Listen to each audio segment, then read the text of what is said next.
Le PDCI-RDA monte au chrono, comme le PPACI, pour dénoncer les irrégularités. Vous allez écouter ici, dans ce direct que je vais vous présenter, une vidéo du PDCI-RDA, ancien parti politique de la Côte d'Ivoire, qui a décidé de dénoncer les mêmes irrégularités que Maître Abiba a déjà eu à dénoncer au préalable. C'est important que l'opposition unisse ses forces pour faire une dénonciation, pour ne pas laisser tomber. Et nous savons que quand on parle d'opposition aujourd'hui en Côte d'Ivoire, on parle de deux partis politiques. On parle du PPACI et on parle du PDCI. Pourquoi c'est des deux partis politiques-là qu'on parle? Parce que vous allez très bien voir que les autres partis politiques, nous avons comme l'impression qu'ils ont baissé les armes. La dernière fois où on a posé une question à Guillaume Soro, il a dit qu'il retournera en Côte d'Ivoire quand l'état de droit serait revenu en Côte d'Ivoire. Je ne trouve pas que c'est une parole qu'un opposant digne de ce nom doit dire. Je retournerai en Côte d'Ivoire quand l'état de droit reviendra en Côte d'Ivoire. Ça demande, c'est pas, c'est comme s'il n'a plus envie de se battre, c'est comme s'il est fatigué, c'est comme s'il dépose les armes. Pour moi, ce n'est pas juste de dire comme ça. Donc, j'estime que le GPS aujourd'hui ne mène plus le combat politique. La preuve en est même que vous allez voir les gens du GPS, souvent certains militants ou bien certains cadres du GPS qui préfèrent plus attaquer le PPACI qui mène le combat plutôt que de mener le combat avec le PPACI. Si vous partez maintenant regarder si vous partez maintenant regarder le parti de Simon Yves Babo, vous allez comprendre qu'il n'y a pas de proposition. Il n'y a rien. Elle ne parle même pas de régularité. Il n'y a pas un plan dans ce parti politique-là. Donc, on ne peut pas considérer ce parti aujourd'hui comme un parti d'opposition.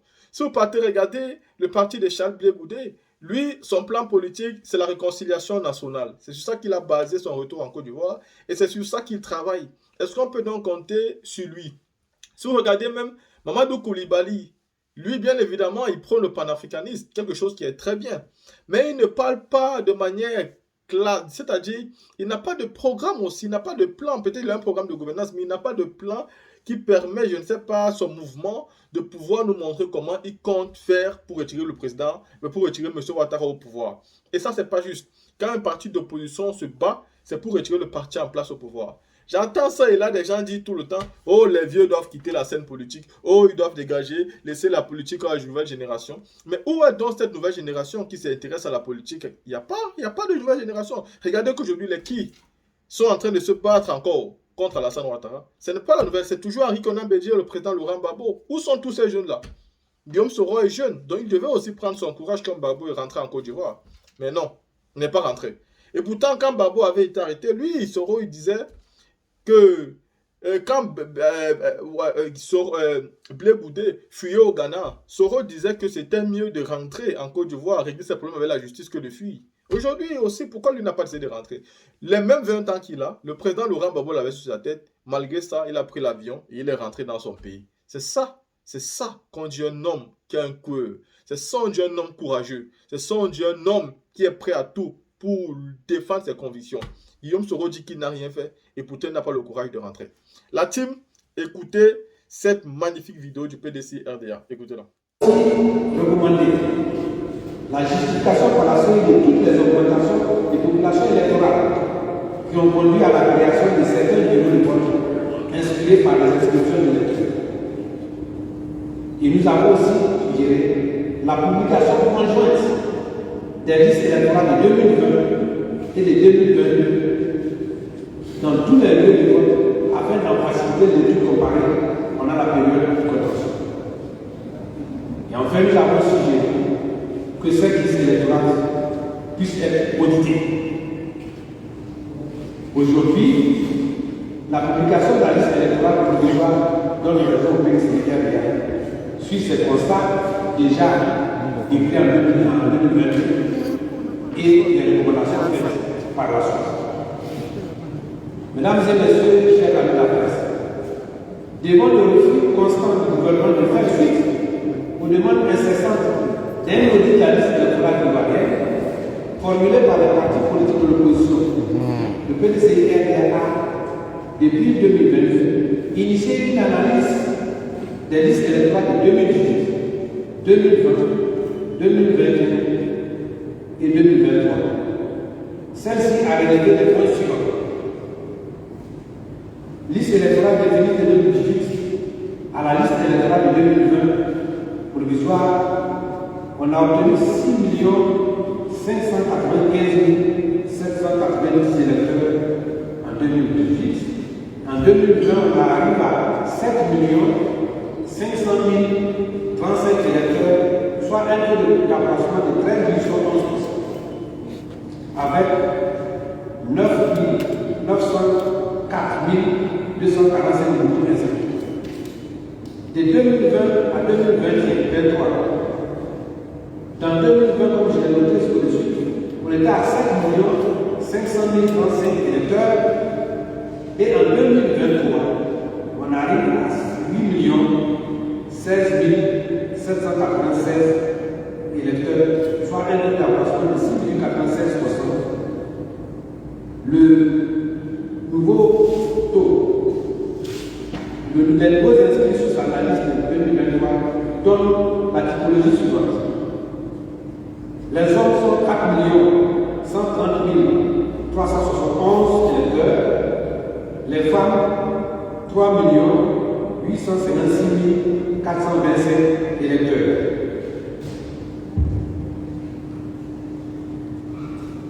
Nous avons parlé du suivant.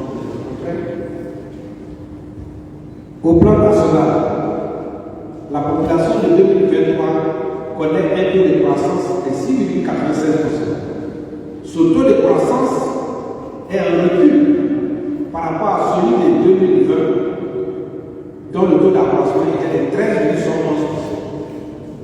Cependant, sur la liste électorale 2023, on constate une croissance exponentielle des inscrits sur la liste électorale dans certaines zones du pays. Ainsi, sur 25 régions, enregistrant le taux de croissance le plus élevé, 17 premières connaissent un taux d'approchement variant de 156% à 30%. C'est-à-dire que le taux était de 6,87% taux d'approchement de la population, alors que dans certaines zones, on obtient des taux de croissance de 156% jusqu'à 30%. Elles sont majoritairement situées dans la partie septentrionale du pays. Par contre, on note l'évolution des populations électorales ayant des taux de croissance les plus faibles dans le sud. Par exemple, à Adjabé, le taux de croissance est de 1,5%, moins 1,5%. C'est-à-dire qu'il y a une décroissance. À Cocody, moins 2%. À Marcory, moins 3%. Pendant que d'autres ont une augmentation de 150%.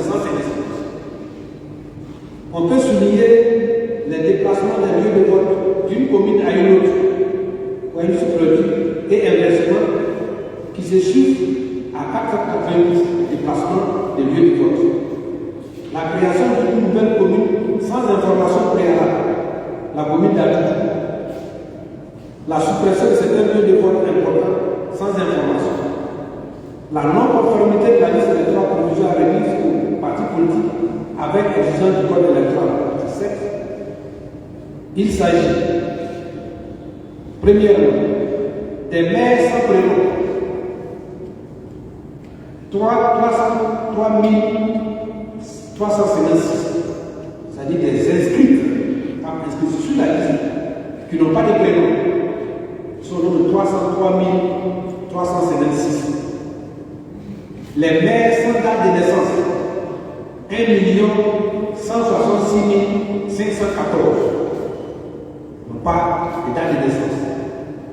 Les pères sans prénom, 308 055. Les pères sans date de naissance, 1 97 606. Ça, c'est ce que relève le fait l'analyse minutieuse de la liste par le PCF.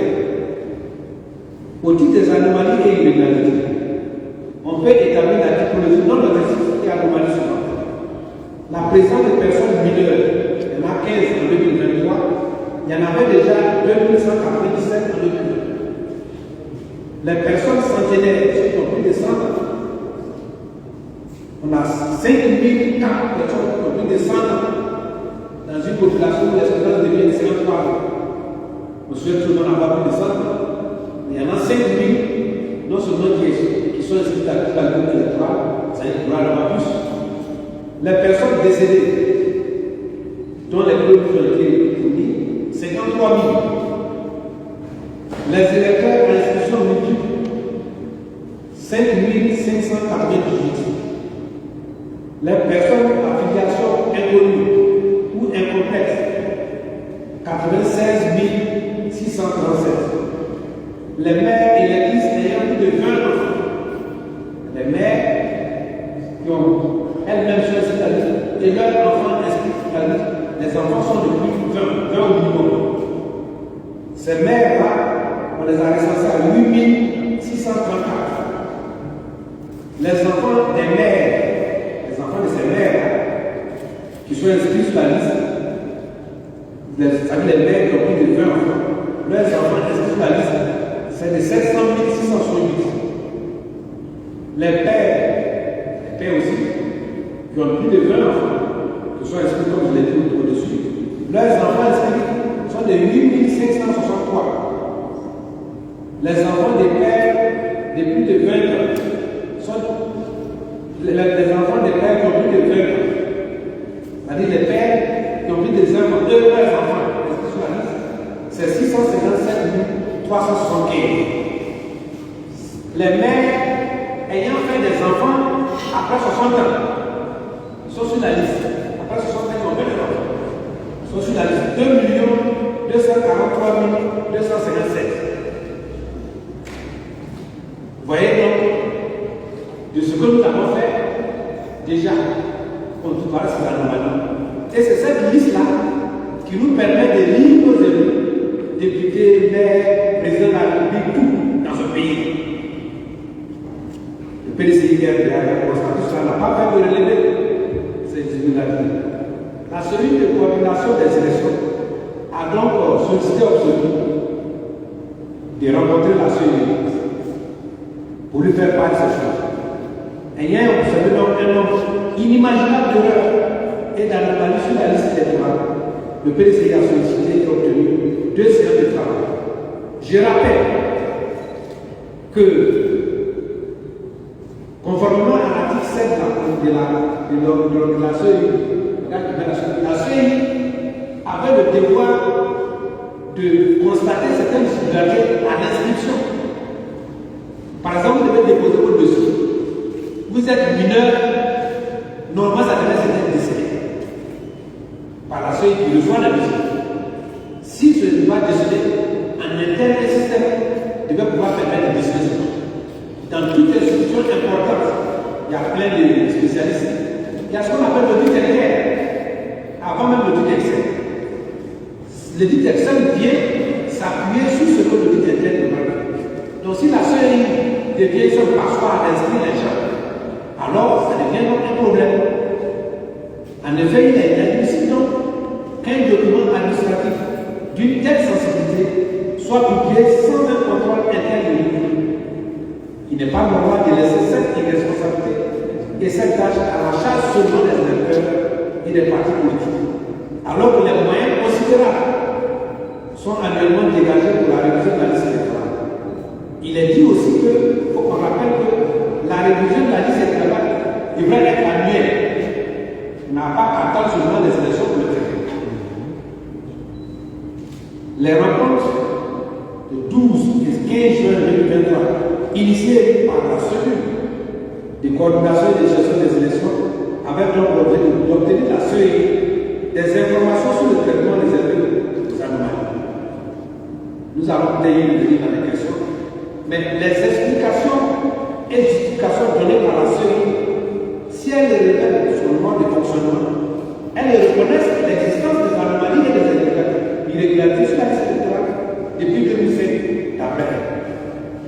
Ces erreurs, irrégularités et anomalies ont constamment été reproduites d'une liste électorale à l'autre, puisque l'analyse des listes électorales 2018, 2020 et 2023 les confirme.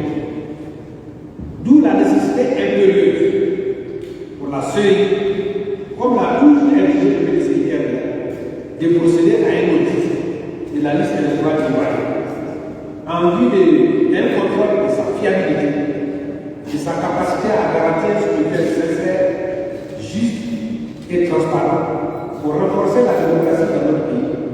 C'est ce que n'ont pas manqué de faire des pays comme la Guinée, Conakry en 2020, le Niger en 2019, la République démocratique du Congo en 2018. Donc ce n'est pas quelque chose qui n'est pas faisable, ça a été fait. En conclusion sur cette partie, un nettoyage intégral de la liste électorale est absolument nécessaire en adoptant de nouvelles mesures consensuelles. À cette fin, un comité ad hoc des personnes extérieures et compétentes avérées pourrait être mis en place pour traiter toutes ces anomalies. Un délai maximum de 10 jours suffit pour respecter le protocole. Cette mesure aura le mérite d'éteindre, sinon de diminuer, toutes les solutions de partialité de la CEI et de manipulation de la liste électorale. Cette mesure aura le mérite d'éteindre toutes les solutions de partialité de la CEI et de manipulation de la liste électorale. Voilà donc ce qui concerne quelques anomalies. Nous avons tous écouté les responsables de la CEI du gouvernement sur certains points. Et c'est pourquoi la présence de la CEI est très importante ici. Et nous allons nous donner des détails sur les réponses qui sont données sur certains points. Mais pour des raisons de synthèse, voilà ce que vous devez tenir sur les anomalies de la liste électorale. Les autres dossiers sont en en détail simple. Nous voulons laisser le temps aux journalistes pour poser des questions. C'est pourquoi au niveau de l'actualité nationale, nous ne sommes pas allés trop loin. Nous avons simplement dit que l'actualité nationale est caractérisée par la souffrance de la grande majorité des Ivoiriens. Sauf ceux qui sont dans notre région. La majorité des Ivoiriens subit sans recours à la cherté de la vie. Exclus des marchés publics, des grands postes d'administration et muselés de toutes parts, et enfin privés de ces droits fondamentaux des libertés, notamment celle de manifester publiquement pacifiquement. La Côte d'Ivoire est un pays souverain, nous avons lancé tous les samedis. Et pourtant, nos engagements avec le FN, suite à notre endettement non maîtrisé, nous ont conduit à une crise agitation souveraine. Elle nous a imposé l'augmentation de l'électricité, la médecine. Mais on me croit. Mais d'autres mesures sont malheureusement à venir concernant l'augmentation de notre taux d'imposition, GFM, TVA, qui est de 12% moyen. On estime que c'est très faible. Cela veut dire qu'on cherche à augmenter dans tout secteur la TVA. Cela veut dire que le consommateur doit payer. Je le dis, et on va attendre pour voir. Si le citoyen nous épargne ça, tant mieux. Certaines subventions, dont celle sur la farine, risquent de sauter. Le gasoil et les filets sociaux risquent aussi de sauter sous pression de nos partenaires financiers. Prions Dieu pour qu'on puisse échapper à des normes de vie de l'Occident qui sont contraires à notre culture et à notre tradition. Je répète, prions Dieu pour qu'on puisse échapper à des normes de vie de l'Occident qui sont contraires à notre culture et à notre tradition.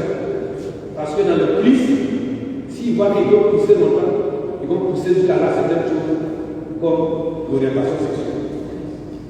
Dans le milieu rural, les producteurs agricoles des secteurs du coton, de l'anaca, de l'EVA peinent à retrouver leur équilibre. Le palmier à huile qui faisait exception est aujourd'hui malheureusement frappé par la chute du pouvoir d'achat des producteurs. Je le dis, c'est constaté sur le terrain. On peut donner des exemples. Dans les circonstances actuelles de la conduite de nos politiques agricoles, attendons-nous à une campagne commerciale de l'anaca plus catastrophique que celle qui s'achète. Cependant, on nous change chaque jour que les Ivoiriens sont les plus riches et les plus heureux. Chers invités, ne sachons donner la tête face aux électeurs qui veulent leur tourner le dos. Les candidats de RHDP aux prochaines élections locales brandissent la honteuse menace de restreindre le financement de l'État aux seules localités où seront élus des militants de partout. Partout, leur slogan de campagne, si vous ne votez pas, les candidats de l'UHD, vous n'allez pas avoir l'argent. Vous allez financer vous-même. Ou bien, si vous venez demander, comme ce n'est pas vous la première personne qui va demander, vous n'aurez pas demandé. Voilà ce qui chante dans tout leur aujourd'hui. Cela est honteux et scandaleux. Vous savez pourquoi? Parce qu'ils n'ont plus d'arguments. Ils disent qu'on vit heureux, mais ils savent que les paysans vivent malheureux. Ils savent que les gens sont pas à l'aise. Donc, c'est une menace, c'est donc un apartheid. Ne sachant donc, le PDCI-RDA proteste et dénonce cet apartheid économique.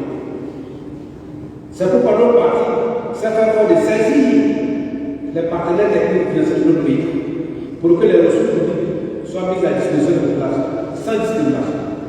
Notre parti a saisi les partenaires techniques et financiers pour leur faire comprendre que vous mettez les ressources publiques à votre disposition. C'est tous les contribuables qui payent et on veut donner ça à certaines catégories de personnes. Si dans tel cas, alors les normes de bonne gouvernance doivent veiller à ce que ce soit appliqué. Mesdames et messieurs, chers amis de la presse, voilà ici présenté les propres métropoles liminaires du sujet. Et nous nous tenons à votre disposition pour vos interrogations. Je vous remercie.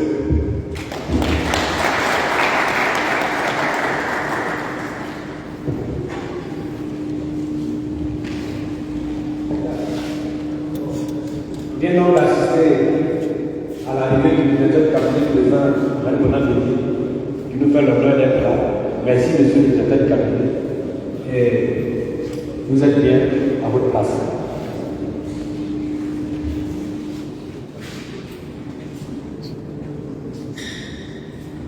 Merci, monsieur le porte-parole du PDCI-RDA. Chers amis de la presse, comme à l'accoutumée, nous allons assister à la séance questions et réponses. Nous allons commencer par une liste de 5 personnes. Pour vous présenter, vous dites le nom de votre dame et vous posez la question.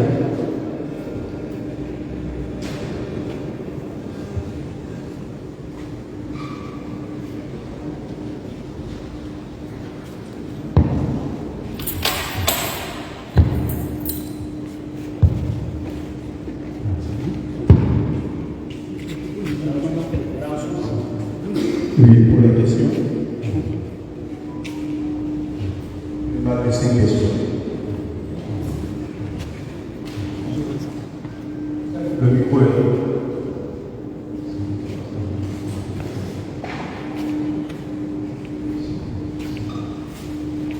Merci, monsieur le président de Congrès, pour ces griefs que vous portez.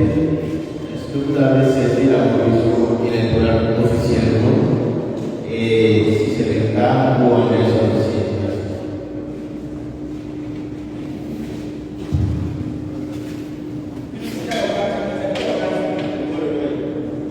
Nouveau bébé.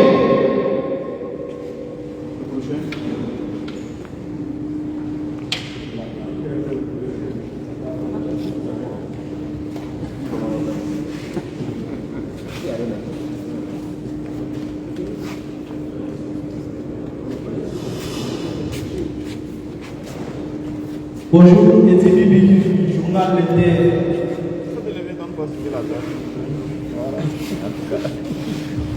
Étienne Bibi du journal L'Inter. Vous avez parlé d'un motif à faire sur la liste électorale. Nous sommes déjà à plus de 3 mois.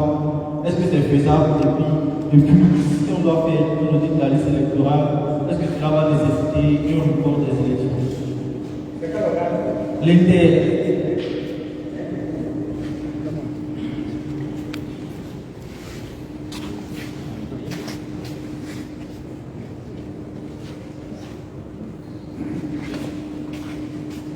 Merci, on fait bienvenue au film, définant le métier. Ok, je voulais parler un peu de la réalité sociopolitique en Côte d'Ivoire. Tout récemment, il y a un évêque qui a fait une sortie critiquant la gestion du gouvernement de la RHDP. Et après, on a vu l'intervention, il y avait des cadres de RHDP. Bon, ok, il disait qu'il y a une intervention, bien entendu, d'un homme politique, d'un religieux, et à la Par suite, on a vu ce que ça a donné concernant le papier RTP. Donc, je vais vous demander quelle est votre position et quel commentaire faites-vous sur les sorties, non seulement de l'évêque, puis la réponse du RTP à cet évêque. Merci. Bonjour, monsieur le porte-parole. Je suis Cyprien Boissy, d'Abidjan Point.net. Abidjan Point.net. Alors, tout à l'heure, dans votre propos liminaire, vous avez dénoncé quelques inégalités concernant la liste électorale. Nous sommes, comme l'a dit mon confrère, nous sommes à quelques mois des élections locales en Côte d'Ivoire. Si la CEI fait la sourde oreille et n'est pas corriger cette erreur, est-ce que le PDCI ira à cette question?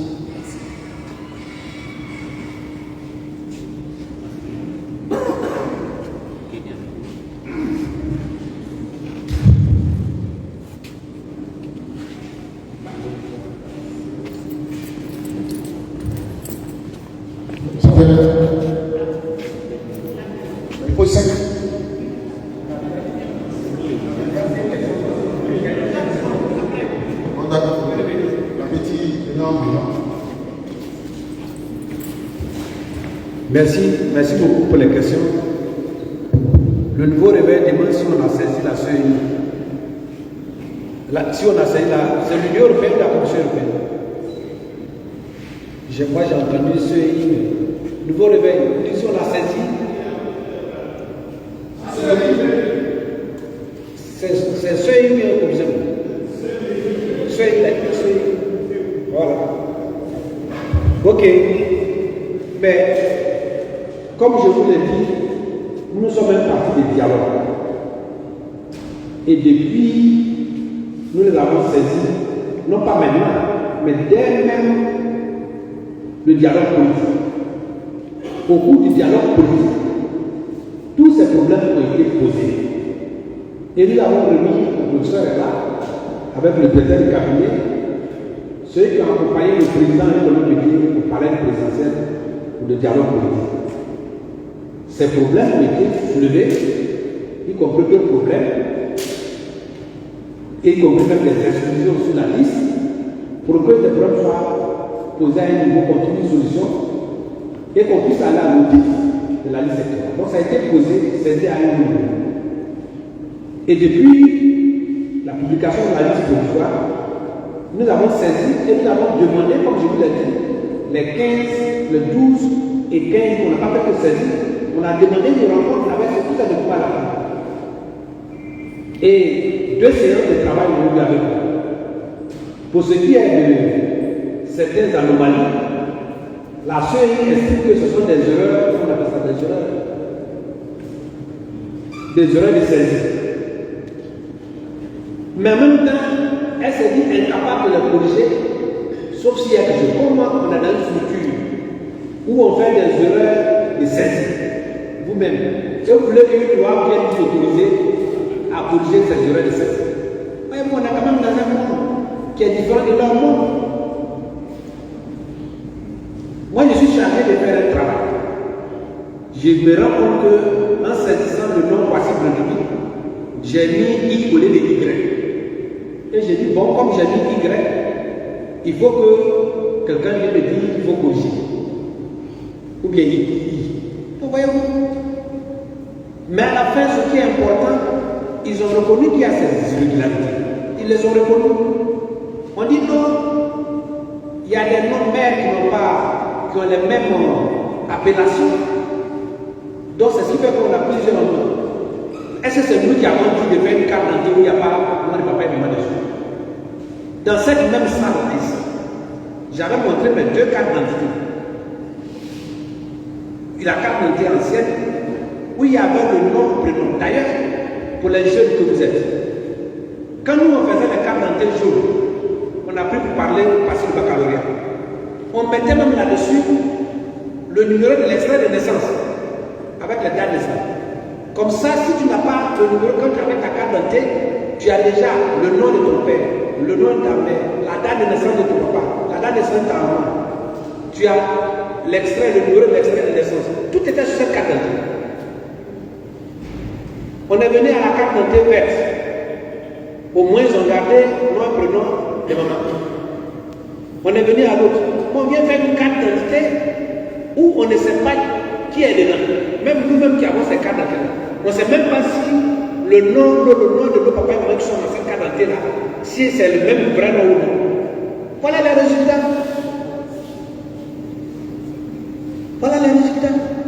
Quand on parle, les gens croient qu'on est contre quelqu'un. On n'est pas contre quelqu'un. Nous avons eu la chance, nous autres, de naître dans ce pays, d'aller à l'école dans ce pays, de revenir après l'extérieur, de travailler dans ce pays, de vivre dans les villages, d'avoir grandi dans les villages, d'avoir vu des gens qui ont eu des biens, qui ont eu la rougeole, qui ont marché sans partition sociale, et que grâce à la politique PCR, on est aujourd'hui titulaire des grands diplômes et on est là aujourd'hui. On connaît le pays. C'est là la différence entre nous. Nous vivons dans ce monde-là. Mais il y a des gens qui sont venus comme des extraterrestres et ils pensent que ce monde-là il est nouveau. Voilà les conséquences.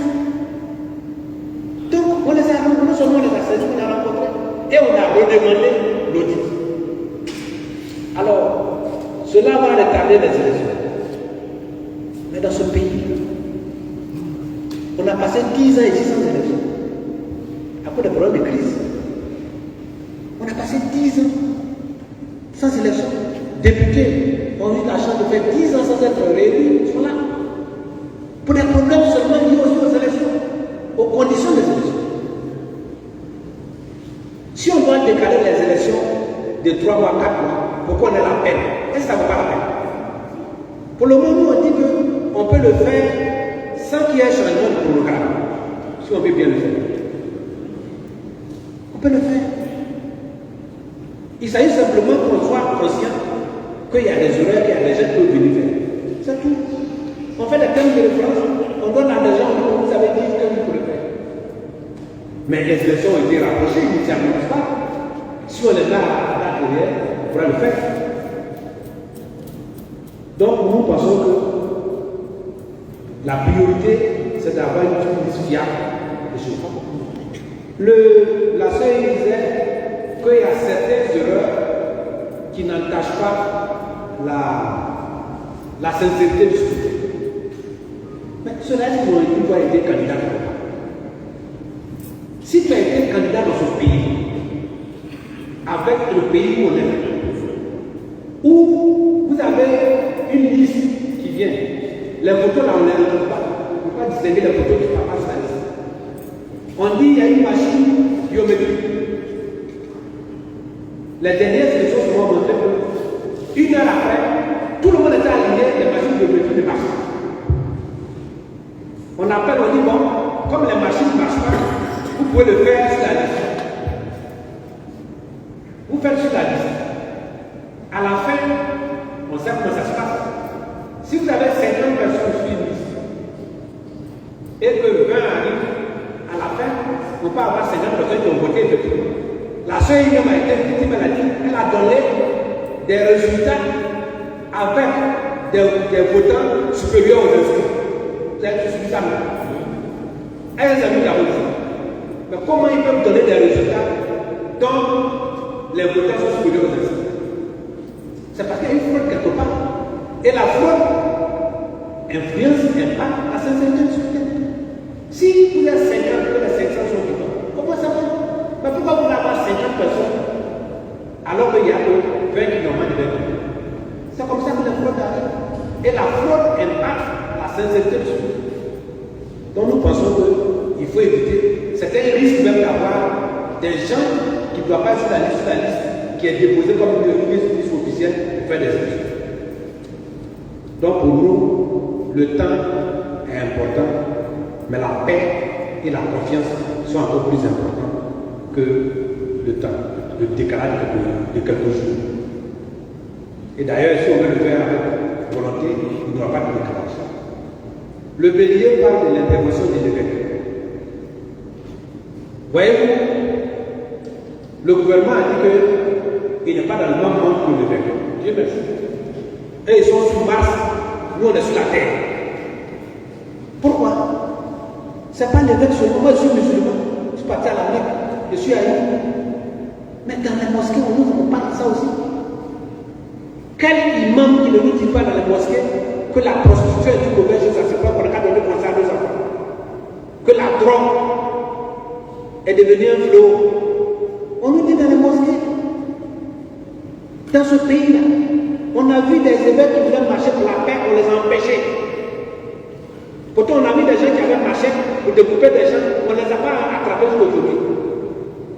On a vu dans ce pays-là des hommes politiques, des ministres, qui sont comportés en bandits pour aller dans la cathédrale, s'asseoir pour violer le lieu saint. Ça, c'est un autre monde. Le vrai monde, on ne le verra pas. Notre avis, c'est qu'il faut laisser les chefs traditionnels, les évêques, les prêtres, les religieux, au moins nous dire la parole de Dieu. Le jour où on les éteindra, nous serons dans un monde sans contrôle. Pourquoi voulez-vous que les évêques et les imams soient sous la coupe d'un parti au pouvoir? C'est le seul repère qui nous reste. Ils disent, dans un pays là, on ne les répond pas. Quand le PDCI était au pouvoir, il y avait un cardinal qu'on appelait cardinal Yahoo. Il a fait une fois une intervention. Mais il fallait que le PDCI ait la préparer. Nous, on s'est dit, c'est pas aujourd'hui que ça commence. Père Assouma. Et il avait dit la vérité. Il y a des imams devant le chef de l'État qui ont parlé de blanchiment de l'argent. Pour dire que si vous prenez l'argent mal acquis, que vous donnez à un imam pour qu'il par là la Mecque, Dieu n'accepte pas ça. Est-ce que j'invente ça? Lui n'était pas dans ce monde-là. Donc je pense que c'est de ça que j'ai pas oublié de faire les libertés fondamentales. Il faut laisser les gens libres. Chacun vit la liberté. À partir du moment où il ne prend pas une machette pour venir découper les gens, il faut les laisser libres. Les gens ont peur, on leur dit la vérité. Mais le monde dans lequel ils sont là, c'est un monde virtuel. C'est un monde des minorités. C'est un monde des gens qui ont des ailes pour s'envoler. Alors que l'homme normal n'a pas d'aile, il a deux bras, deux choses qui marchent sur terre. Il poigne les pieds au fond, il subit la pluie, il subit les inondations, il subit la sécheresse, il voit leur paillage dans les ailes, il mange mal, il a des difficultés pour soigner ses enfants, il a des difficultés pour payer les coûts des enfants. C'est ça le monde du rien dans le cas de Dieu. Si quelqu'un dit que ça n'existe pas, avant-hier devant un président étranger de Cuba, on dit que l'on est pareil, c'est vrai. L'Ivoirien qui est dans un autre monde, tu ne vas pas être heureux. Heureux celui qui ne sait pas. Heureux celui qui ne voit pas. Heureux celui qui est en train de dormir et rêver. Il peut rêver à côté de Dieu. Mais quand il va se réveiller, il va se rendre compte que son monde est creux. Dès qu'il a du mal à payer sa maison. Dès qu'il a du mal à payer ses enfants. Moi je viens de te le dire. On fait des routes. Dieu m'a apporté dans les mains. On a mis des routes qui sont allées faire la nuit parce que ça allait quelque part. La nuit. Parce que ça allait quelque part. Quand ça marche pas. On a vu des paysans qui n'arrivaient pas à vendre un abat. L'or est le béat. On n'arrive pas à vendre le cacao. On n'arrive pas à vendre ça. Ça, c'est pas dans ce monde-là, mais c'est dans un autre monde. Donc, laissons les gens parler librement. Ça contribue à la démocratie. Et le pouvoir même doit se sentir heureux de voir qu'en dehors du chef, il y a des gens qui disent la vérité. Amadou Kouma disait qu'il y a un vrai chef. C'est celui qui permet autour de nous, il y a des gens qui sont libres de leur pensée. C'est ceux-là qui vont permettre au chef de bien se comporter. Sinon, les sofas, les bureaux, la griotique, le griotor, le griotype, cela, ça n'a pas avancer le pays. Référez-vous à mon reporter. Abidjan.net disait que le PDCI ira dire aux élections sénégalaises. Mais depuis, vous vous rappelez bien, après l'élection de 2020 présidentielle, où nous avons lancé la désobéissance civile, les gens nous ont posé la même question. Est-ce que pour ça, au niveau du parti, on était divisé?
de participation de 10%, et que ceux-là vous ont élus, mais est-ce que vous-même vous êtes à l'aise avec votre propre conscience? Alors les gens, c'est même pourquoi, quand ils travaillent, les gens sont pas contents. Parce que c'est 300 personnes, 400 personnes, 3000 personnes qui vont voter sur 30 millions. Et c'est là ce que je dis aussi, le taux d'absorption est élevé. Si vous inscrivez sur une liste où des gens n'existent pas, quand ils n'ont pas pu voter par guichet, alors le taux d'absorption est élevé.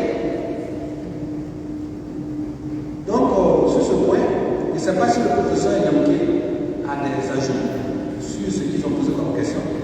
Mais moi, je suis le porte-parole et un homme politique. Et donc, le politicien, il s'est toujours se retrouver sur ses deux pieds comme un chat quand tout le lassant à l'air. Mais je ne reste pas dans ce monde dans l'air, je suis c'est sur terre. Voilà ce que je peux vous dire. Il n'est pas, pour le moment, il n'est pas après avoir écouté cette vidéo du PDC RDA, je suis d'accord, je suis sûr qu'elle vous a fait plaisir. Déjà parce que les dénonciations qui à l'intérieur sont justes et c'est ce dont nous attendions depuis. Et nous sommes fiers de voir ces deux partis politiques, le PPACI et le PDC RDA, qui mènent un combat juste, un combat digne. Vous voyez, pour atteindre votre chemin, votre destination, vous n'allez pas pouvoir le faire en une seule seconde ou le même jour. C'est un combat de fond. C'est un combat de résistance. C'est un combat de résilience. Et on ne se lève pas un beau matin, on dit on va retirer une dictature du pouvoir. Regardez comment ces vieux-là sont en train de combattre. Et vous vous permettez de dire que dans cette politique ivoirienne, là, on a besoin de la nouvelle génération. Une nouvelle génération qui n'a pas les coronesses d'affronter celui qui est au pouvoir. Une nouvelle génération qui n'a pas le courage de rentrer quand on les cherche. Une nouvelle génération qui préfère parler de paix dans un pays où les gouvernants estiment qu'il y a déjà la paix. Une jeunesse que quand on les cherche avec la justice, ils préfèrent fuir au lieu de venir affronter ça comme eux-mêmes disaient hier. Une jeunesse qui préfère attaquer les vieux qui combattent plutôt que de combattre eux. Il faut avouer aujourd'hui qu'en Côte d'Ivoire, ces vieux-là sont encore plus courageux que les jeunes. Ces vieux-là ont encore plus de force que les vieux. Ces vieux-là ont encore plus de conviction et plus de détermination. Où sont les jeunes capables d'affronter Alassane Ouattara en Côte d'Ivoire aujourd'hui? Montrez-moi un seul jeune capable, lui seul, d'affronter Alassane Ouattara aujourd'hui en Côte d'Ivoire. Il n'y en a pas. Et pourtant, ceux qui le font aujourd'hui sont le président Laurent Gbagbo et Henri Konan Bédié. Ils ont la légalité, ils ont la légitimité de faire cela. Il n'y a pas un jeune qui a le cœur. Je dis et je répète encore, Guillaume Soro avait une condamnation de 20 ans. Après, le président Laurent Gbagbo est venu avec une condamnation de 20 ans. Mais le président Laurent Gbagbo, malgré cette condamnation, a décidé de rentrer dans son pays. Pourquoi Guillaume Soro ne rentre pas? C'est la question qui est posée. La team, à vous de me répondre. Vous avez écouté toutes les irrégularités. Moi, ce que je me plains aujourd'hui, c'est qu'on ne remarque que le PPACI et le PDC RDA en train de mener le combat de l'opposition. On dirait que les autres partis d'opposition sont totalement morts. Et ce n'est pas juste.